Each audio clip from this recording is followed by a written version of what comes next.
The year was 2157, when humanity finally reached beyond their solar system. Captain John Miller stood on the bridge of the Earth vessel Pathfinder and stared at the massive structure floating in space. The headquarters of the Galactic Council loomed before them, a spinning wheel of metal and light that housed representatives from 12 advanced alien species. John straightened his uniform and took a deep breath. He was about to become the first human to meet the rulers of this part of the galaxy. The weight of Earth's future rested on his shoulders. Receiving docking instructions, Captain, said his navigator, Amy Wells. "Take us in slow," John replied. "Let's not give them any reason to think we're reckless." The Pathfinder glided toward the designated bay. Its engines were noisy compared to the silent alien ships nearby. Several council vessels, with their sleek designs and glowing propulsion systems, made the human ship look like an antique toy. Inside the council chamber, John felt small. The room stretched in a circle with raised platforms where the alien representatives sat. Some floated in anti-gravity fields. Others rested in special environments that mimicked their homeworlds.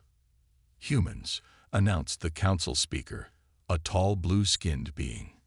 "You have requested recognition from the Galactic Council. Present your case." John stepped forward. "We come seeking friendship and knowledge. Earth has unified and reached the stars. We wish to join the galactic community as equals." A rumble of laughter spread through the chamber. A reptilian alien with red scales and sharp teeth stood up. "I am General Cragg of the Vordax," he said. "Your ship barely managed the journey here. Your weapons are primitive explosives. Your communications rely on radio waves. What could you possibly offer the Council?" "We are young among the stars," John admitted, "but humans learn quickly. We adapt." "Your species burns fossil fuels on your own planet," another representative added. "You've had nuclear technology for only 2 centuries. More laughter followed. Only one council member remained quiet. Ambassador Zalthur of the Ellerin species, with her silver skin and large eyes, studied John with interest. "The human speaks of adaptation," she finally said. "This is not without merit. My people have studied Earth history. Humans advanced from primitive flight to space travel in less than a century." General Cragg snorted. "A century to reach their moon. We crossed galaxies in that time." The debate continued for hours. John presented Earth's achievements, and the Council, especially the Vordax, dismissed them as insignificant. Only Ambassador Zalthir asked thoughtful questions about human culture and innovation. At the end, the Council speaker rose again. "The Council has decided. Earth will be granted observational status. You may send representatives to learn, but not to vote. Your ships must remain in designated areas. Technology transfers will be limited to non-military applications." It wasn't what John had hoped for, but it was a start. As the chamber emptied, Ambassador Zalthir approached John privately. "Captain Miller, do not be discouraged. Many here fear what they do not understand." "What do you mean?" John asked. "The Vordax rose to power by taking technology from others. They see new species as either threats or resources, but I see potential in your people."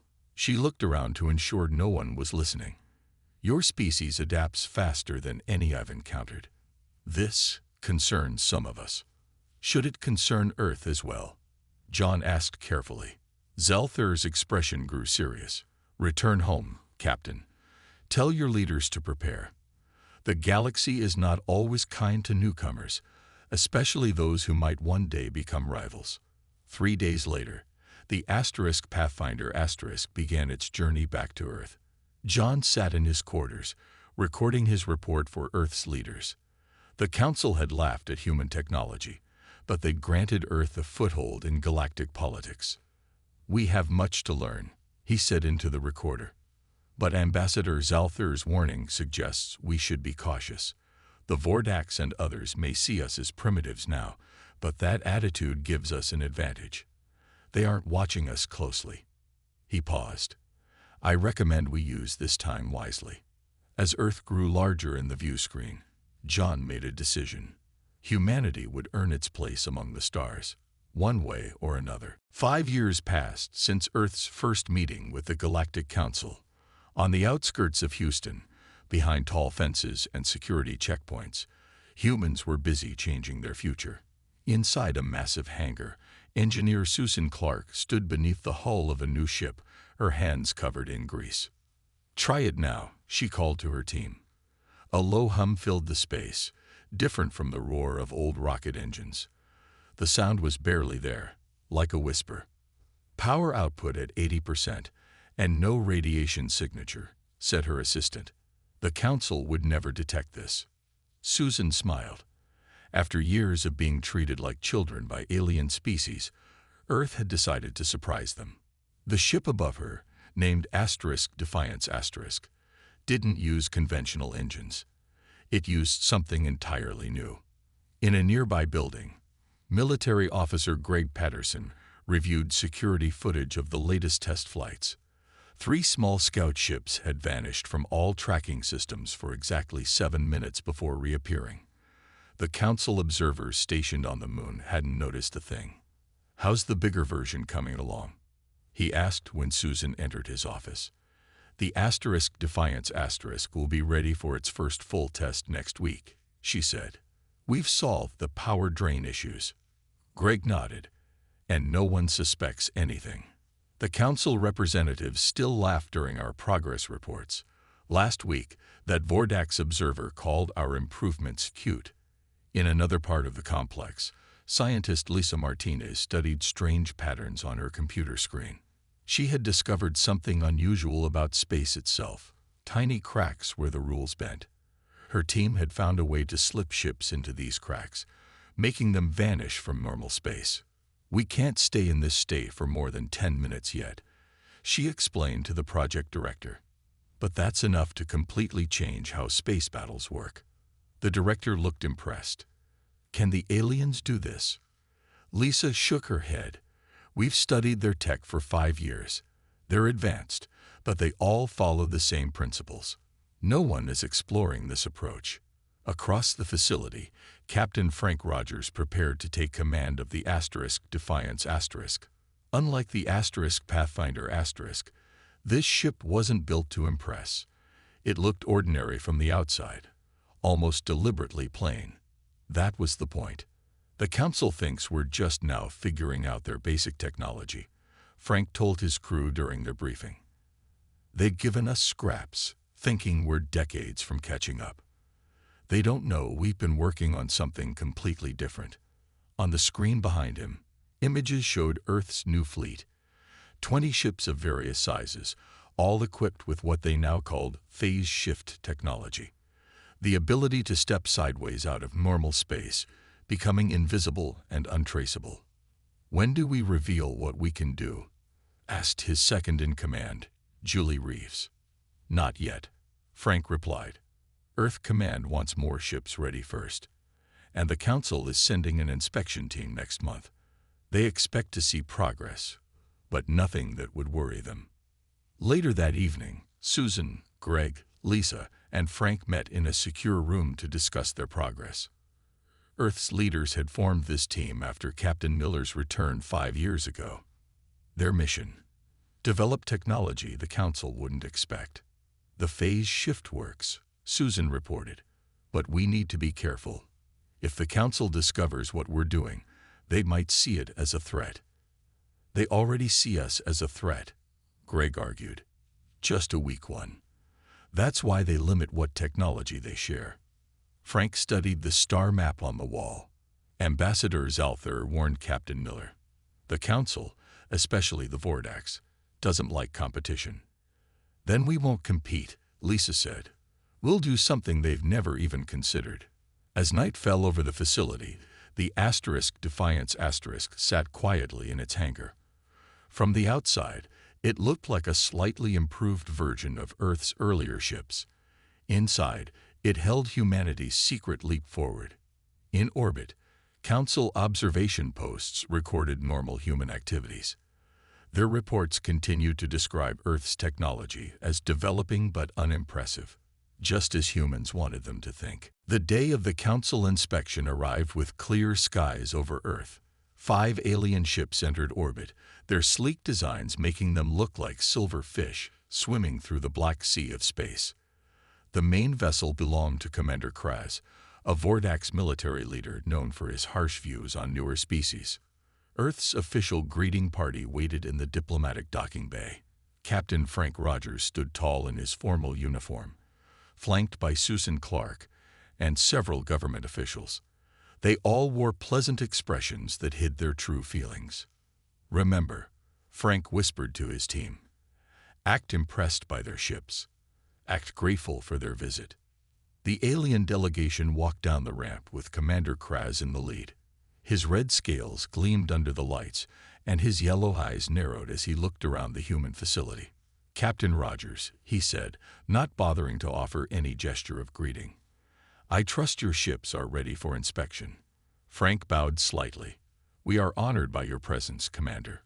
Earth is proud to show our progress since joining the galactic community." Kraz made a sound that might have been a laugh. "Progress? Yes, let us see this human progress." The inspection began with a tour of Earth's space dock. The human ships were arranged in formation, looking only somewhat more advanced than the Pathfinder from 5 years ago. Frank explained the visible improvements: better hull materials, slightly faster engines, improved life support systems. "These are the advancements you've made in 5 years?" Kraz asked, making no effort to hide his disappointment. "My young learned more complex technologies as children." One of the other council representatives, a tall being with 4 arms, seemed more interested. "Their rate of improvement is consistent with their technological level. Remember, they only achieved spaceflight 2 centuries ago." Kraz waved a clawed hand dismissively. "At this rate, they will be ready for proper council membership in perhaps another 500 years. The tour continued with demonstrations of Earth's standard space capabilities. Human ships performed basic maneuvers, showing only minor improvements in speed and agility. The council representatives watched with bored expressions. Only Ambassador Zalthar, who had joined the inspection team at the last minute, seemed to be studying everything carefully. After 4 hours, Commander Kraz had seen enough. "This inspection is complete. We will report to the Council that humans remain at an acceptable developmental stage. Your observational status will continue." Frank noticed Susan giving him the signal they had planned. It was time. "Before you leave, Commander, we have prepared one final demonstration," Frank said. "Something we've been working on recently." Kraz sighed. "Very well, Captain. Show us this final achievement." Frank led the delegation to the observation deck overlooking Earth's orbit. Below them, 10 human ships moved into a new formation. "This is our newest fleet exercise," Frank explained. "Nothing special, but we're proud of the coordination." The alien representatives watched without interest as the human ships moved slowly through space. Then Frank pressed a button on his wrist device. In an instant, all 10 ships vanished. The aliens gasped. Kraz rushed to the window, his scaled face pressed against the glass. "Where did they go?" he demanded. "What trick is this?" Frank kept his expression neutral. "I'm not sure what you mean, Commander. The ships are performing as expected." Before Kraz could respond, 3 human ships reappeared directly behind the council vessels. Then they vanished again. Seconds later, all 10 reappeared in their original formation. The observation deck erupted in chaos. The council representatives spoke over each other in various languages. Kraz's scales had darkened, a sign of Vordax's anger or fear. "Explain this immediately," he shouted at Frank. "A simple phase shift technology," Frank replied calmly. "Just something our engineers have been exploring. Is it not common among council species?" Ambassador Zalthar moved closer to Frank, her silver eyes wide. "No, Captain," she said quietly. "It is not common at all." As the alien delegation hurried back to their ships, Frank knew the peaceful days were over. Earth had shown its hand, and the Council would never see humans the same way again. The Galactic Council chamber had never been so loud. Representatives from all 12 species shouted over each other. The massive circular room, usually a place of order, had turned into a scene of chaos. At the center of it all stood Commander Kraz, his red scales now almost purple with rage. "The humans have deceived us for years," he shouted. "While we shared basic technology, they developed weapons that could threaten us all." The Council speaker, struggling to maintain order, finally activated the sound-dampening field. A wave of silence washed over the room. "We will discuss this matter in an orderly fashion," the speaker said. "Ambassador Zalthur, you were present at the demonstration. Please share your observations." Zalthur rose gracefully, her silver skin reflecting the chamber's lights. The human ships disappeared completely from all sensors. They reappeared in different locations within seconds. "This is not technology they learned from us." "That is exactly my point," Kraz interrupted. "They have been developing military technology in secret. This violates the terms of their observational status." The representative from the Mithril, a species of mathematical geniuses, spoke next. "The physics of such a feat are troubling. Our scientists would need to study this." The Council divided quickly into 3 groups. The Hardliners, led by the Vordax, wanted immediate action against Earth. The Moderates, including the Ilorans and 3 other species, urged caution and further study. The remaining species preferred to stay out of the matter entirely. "Humans have shown no aggression," Zalthur argued. "They merely demonstrated a new form of travel. A form of travel that could allow them to bypass any defense system in the galaxy," Kraz countered. "They could appear inside our most secure facilities without warning." The debate raged for hours. Finally, the Council speaker called for a vote. The result was narrow. Earth would be placed under increased surveillance while the Council considered its options. No immediate action would be taken, but human ships would be restricted to their solar system until further notice. As the chamber emptied, Ambassador Zalthur made her way to a private communication room. She needed to warn her human contacts about what had happened. The Vordax would not accept this decision easily. They never did. On Earth, Susan Clark received an encrypted message in her lab. Her face grew serious as she read it. "We need to meet with the Defense Council immediately," she told her assistant. "Ambassador Zalthur says the Vordax are pushing for military action against us." Within an hour, Earth's leaders gathered in a secure underground facility. Susan, Greg, and Frank presented the ambassador's warning. "How much time do we have?" asked the defense minister. "Not much," Greg replied. "The Vordax control the largest fleet in the Council. If they decide to act without approval, they could reach Earth in days." Frank pointed to a display showing Earth's phase shift-equipped ships. "We have 23 vessels with the technology. 6 more will be ready next week. It's not enough to fight the entire Vordax fleet." "We don't need to fight them," Susan said. "We just need to buy time. Our advantage is that they don't understand how our technology works or what its limits are." The defense minister nodded slowly. "So we use fear and uncertainty. Make them think we're more capable than we actually are." "Exactly," Greg agreed. "And we accelerate production of phase shift devices, not just for ships, but for ground installations as well." Lisa Martinez, who had been quiet until now, finally spoke. "There's something else we should consider. If we can phase shift a ship, could we do the same with larger objects?" The room fell silent as everyone realized what she was suggesting. "You want to phase shift an entire planet?" Frank asked. Lisa smiled. "Not the whole planet. Not yet, but we should prepare for that possibility. The Council is afraid of us now. Let's give them a reason to respect us instead." As the meeting continued deep into the night, Ambassador Zalthur sent one more message. "The Vordax are gathering their fleet. Be ready." 3 weeks after the demonstration, an emergency signal reached Earth.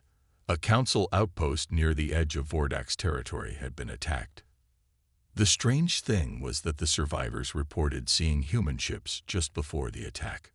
Earth's leaders knew immediately that something was wrong. No human ships had left the solar system since the Council's restrictions began. "It's a setup," Greg said during the emergency meeting. "The Vordax are creating an excuse to attack us." Frank nodded in agreement.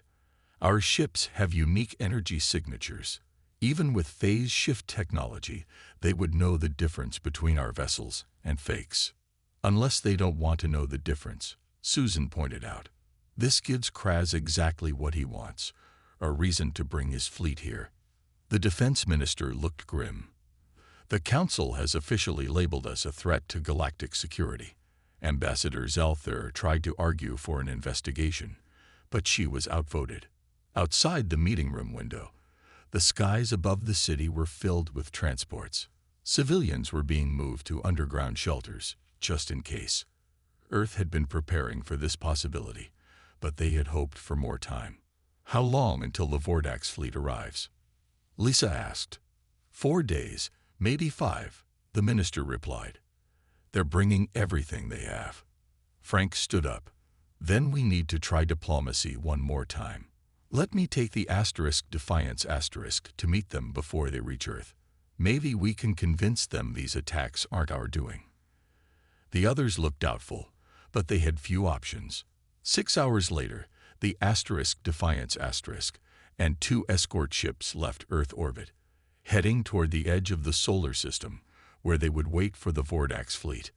Near Jupiter, they received their first communication from the approaching aliens. "This is Commander Kraz of the Vordax Defense Force," came the message.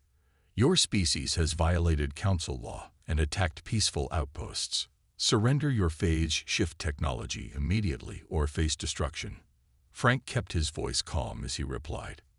"Commander, we had nothing to do with those attacks. We request a neutral meeting to discuss evidence." "There will be no discussion," Kraz interrupted. "The Council has made its decision." The transmission ended, and moments later, long-range sensors detected the first Vordax ships entering the solar system. There were dozens of them, then hundreds. Far more than intelligence had predicted. "They're not just sending a fleet," Frank told his crew. "This is an invasion force."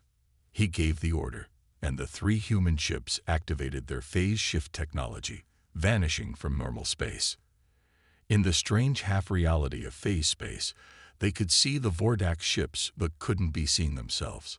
Frank had hoped to avoid conflict, but Kraz gave him no choice. "Target their lead ship's engines only," he ordered. "We disable, not destroy." The Defiance and its escorts appeared briefly in normal space, fired their weapons, and vanished again before the Vordax could respond. 3 enemy ships drifted powerless. The Vordax fleet erupted into chaos, firing weapons in all directions, trying to hit targets they couldn't see. The human ships repeated their attack pattern, disabling more vessels. But the Vordax had brought too many ships. Eventually, they adapted their tactics, creating a web of continuous fire that was impossible to navigate safely, even while phase shifted. "We've done what we can," Frank told his crew after their shields took a serious hit. "Fall back to Earth." As they retreated, Frank sent an emergency message home. Diplomacy failed. Vordax not interested in truth. Fleet size suggests they planned this before the outpost attacks. Returning to Earth now. When they arrived, Earth was already implementing the next phase of its defense plan. Susan met Frank at the landing bay, her face both worried and determined. "The Council has officially authorized the Vordax to neutralize the human threat," she said. "We're out of options, Frank. It's time for Operation Shadow." Frank looked at the bustling activity around them as technicians installed phase shift devices on buildings, vehicles, and infrastructure. "You're really going to do it," he said quietly. "You're going to make Earth disappear." Earth's leaders gathered in the deepest level of their underground command center. Maps and holographic displays showed the approaching Vordax fleet. They would reach Earth orbit in less than 24 hours. Fleet Admiral Mary Peterson stood before the group, her gray hair pulled back tightly, her expression serious.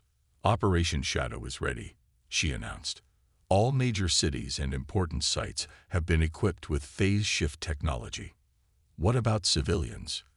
asked one of the officials. 87% are in protected areas," Great replied. "The rest have been given personal phase devices. No one will be left behind." Mary brought up a simulation on the main screen. It showed Earth slowly fading from view, becoming transparent, then vanishing completely. Once activated, the planetary phase shift will make Earth, and everything on it, undetectable to normal space sensors, she explained. "We will exist slightly out of sync with regular spacetime." "How long can we maintain this state?" the president asked. Lisa stepped forward. "Based on our tests, indefinitely. The power requirements stabilize after the initial shift. We can remain phased for months if necessary. And the Vordax won't be able to find us. They won't even know where to look," Susan confirmed. "To them, it will appear as if Earth simply ceased to exist." The decision was unanimous. Earth would disappear rather than face destruction. Orders went out to all command centers around the world. Everyone prepared for the largest phase shift ever attempted. In orbit, human ships took defensive positions. They would remain in normal space until the last moment, drawing the Vordax fleet close enough to witness Earth's disappearance. Frank sat in the captain's chair of the Defiance *, watching his view screen as the enemy approached. "All ships, maintain positions," he ordered. "Remember, we're not here to fight. We're here to be witnesses." The Vordax fleet appeared at the edge of the solar system, thousands of ships moving in perfect formation. At their center was a massive vessel that hadn't been there before, Commander Kraz's flagship. "Receiving transmission from the Vordax," reported Julie. Kraz's face appeared on screen, his yellow eyes glinting with triumph. "Captain Rogers, I see your pathetic defense force waiting for us. Your phase-shifting tricks won't save you now. We have developed countermeasures." Frank kept his expression neutral. "Commander Kraz, I urge you one final time to reconsider. This conflict is based on false information. The only false information was your species' claim to be peaceful," Kraz snarled. "Prepare to witness the might of a true galactic power." The transmission ended. Frank opened a secure channel to Earth Command. "Admiral, they're not stopping. Time to proceed with Operation Shadow." On Earth, Mary gave the final order. "Initiate planetary phase shift now." Susan and her team activated the global network of phase shift devices. Energy readings spiked across the planet. The air seemed to shimmer, and a strange feeling washed over everyone, like falling and standing still at the same time. In space, Frank and his crew watched as Earth began to fade from view. Oceans, continents, clouds, all becoming transparent, then vanishing completely. In less than a minute, where Earth had been, there was only empty space. The human ships followed, activating their own phase shift systems and disappearing one by one. The Defiance was the last to go, staying just long enough to capture the Vordax reaction. On the Vordax flagship, Commander Kraz stared in disbelief at his sensors. "What trickery is this?" he shouted. "Find them. Find the planet." His officers scrambled to comply, but their instruments showed nothing. Earth was gone. The human ships were gone. There was no trace of radiation, no warp signatures, nothing to indicate where they had gone or how. As the Defiance shifted into the same phase state as Earth, Frank captured one final image, the Vordax fleet circling empty space, searching desperately for a planet that was still there, but in a reality they couldn't access. "Welcome to phase space," Frank told his crew. "Earth is safe. For now." Life in phase space was strange but manageable. 2 months had passed since Earth vanished from normal space. Humans could see the regular universe like looking through a foggy window, but nothing in normal space could detect them. They existed as ghosts, watching the galaxy without being seen. Alan Wright sat in his office at Earth Intelligence, studying reports from agents throughout Council space. As director of the newly formed Shadow Operations, he coordinated a network of human operatives who temporarily shifted back to normal space to gather information. "The Council is in disarray," reported Kate Ryan, his top agent who had just returned from a mission. "Half of them think we destroyed ourselves. The other half think we're hiding in another dimension." "And the Vordax?" Alan asked. "Still searching. They've lost prestige after failing to eliminate the human threat. Several smaller council species are questioning their authority now." Alan nodded. This was exactly what Earth's leaders had hoped for. By disappearing instead of fighting, they had created confusion among their enemies and bought time to strengthen their position. In her lab, Lisa Martinez made another breakthrough. She showed Susan and Greg a small device on her workbench. "This allows precise control of the phase state," she explained. "We can partially phase in and out, becoming visible but remaining intangible, or the opposite." "Can we use this to gather better intelligence?" Greg asked. Lisa smiled. "Better than that. We can selectively interact with normal space, take something or leave something behind without fully returning to normal space ourselves." This development changed Earth's strategy. Instead of simply hiding, humans began a careful campaign of strategic appearances. Small ships would partially phase into normal space near Vordax military bases, allowing themselves to be briefly detected before vanishing again. Frank commanded many of these missions. His crew became experts at quick transitions between phase states. They never engaged in direct conflict, but created a constant sense of unease among the Vordax forces. "Psychological warfare," Frank explained to his officers. "They need to believe we could appear anywhere, at any time." Meanwhile, Ambassador Zalthur and a growing number of moderate council members pressed for an investigation into the original attacks on council outposts. Without Earth to focus on, questions about the incidents had resurfaced. On the Elloran homeworld, Zalthur met with investigators who had uncovered unusual energy signatures from the attack sites. "These do not match known human technology," she told the council subcommittee. "They more closely resemble Vordax weapons modified to appear human." The evidence was compelling enough that several council species began to distance themselves from the Vordax. Commander Kraz faced increasing scrutiny, not just for failing to find Earth, but for his role in potentially fabricating the crisis. In phase space, Alan received this information with satisfaction. "The Vordax are losing allies," he told Earth's Leadership Council. "Their fleet has been divided to search multiple sectors, weakening their overall position." "When do we make our move?" asked Mary. "Soon," Alan replied. "But we need one more piece of evidence to completely discredit Kraz." That evidence came from a daring mission led by Frank and the Defiance *. Using the new partial phase technology, they infiltrated the Vordax command center and extracted communication logs proving Kraz had ordered the false flag attacks. As Frank's team prepared to phase shift back to safety, an alarm sounded. Vordax security forces converged on their position, weapons ready. "They've detected us somehow," Julie warned. Frank made a quick decision. "Shift to partial visibility. Let them see us, but don't become solid." The human team appeared as ghostly figures in the Vordax facility. Guards fired their weapons, but the energy blasts passed harmlessly through the partially phased humans. One guard dropped his weapon in terror. "Spirits. Human spirits." Frank smiled as his team completed their shift back to phase space, taking the evidence with them. The last thing they heard was the guard calling for Commander Kraz to report that humans could now walk through walls. The Shadow War, as humans now called it, was turning in Earth's favor. 6 months after Earth vanished, the Galactic Council called an emergency session. Representatives from all species gathered in the Great Chamber, tension filling the air. Rumors had spread throughout the galaxy about the evidence against Commander Kraz and the Vordax leadership. The council speaker opened the session with unusual gravity. "Today we face a matter of unprecedented importance. The integrity of the council itself has been questioned." Before the discussion could begin, the chamber's lights flickered. Gasps echoed through the room as several human figures appeared in the center of the floor.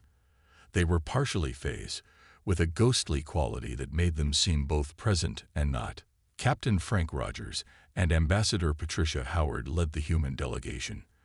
Frank wore his military uniform, while Patricia, Earth's new diplomatic representative, wore formal attire designed to impress alien species. "Greetings, council members," Patricia said calmly. "We apologize for our dramatic entrance, but conventional invitations have been difficult to receive lately." The chamber erupted into chaos. Some representatives called for security. Others simply stared in disbelief. Commander Kraz, who had been required to attend the session, stood up in rage. "This is an outrage. Arrest them immediately." The council speaker raised a hand for silence. "The humans appear to be partially out of phase with our reality. I suspect arresting them would be challenging." Patricia stepped forward. "We come in peace, with evidence the council must see."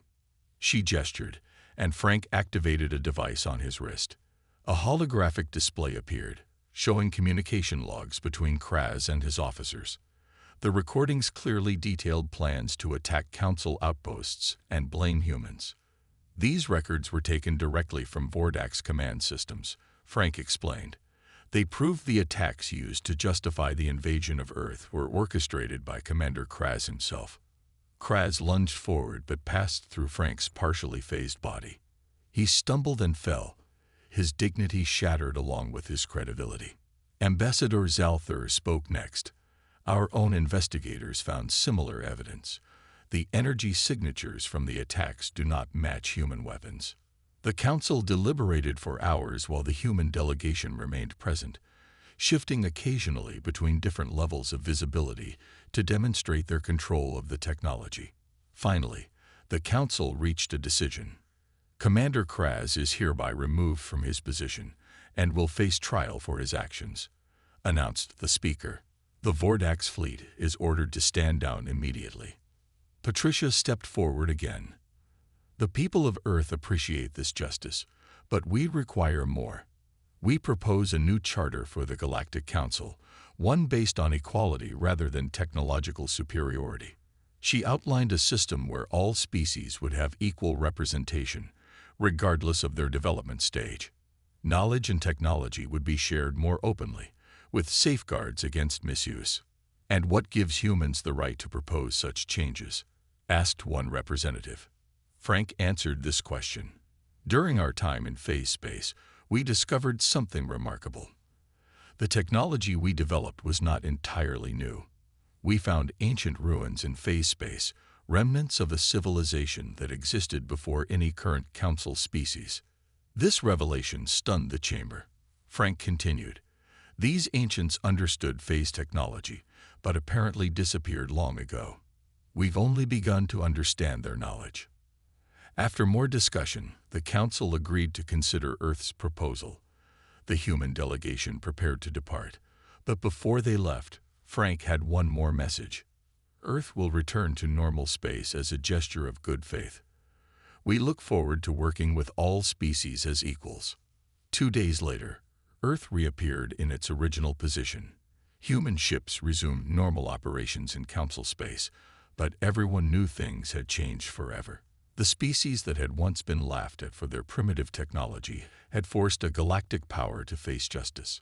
On the observation deck of the Defiance *, Frank and Patricia watched as council ships approached Earth for the first diplomatic meeting under the new arrangement. Some vessels were sleek and advanced, while others, including human ships, looked less impressive but held their own unique capabilities.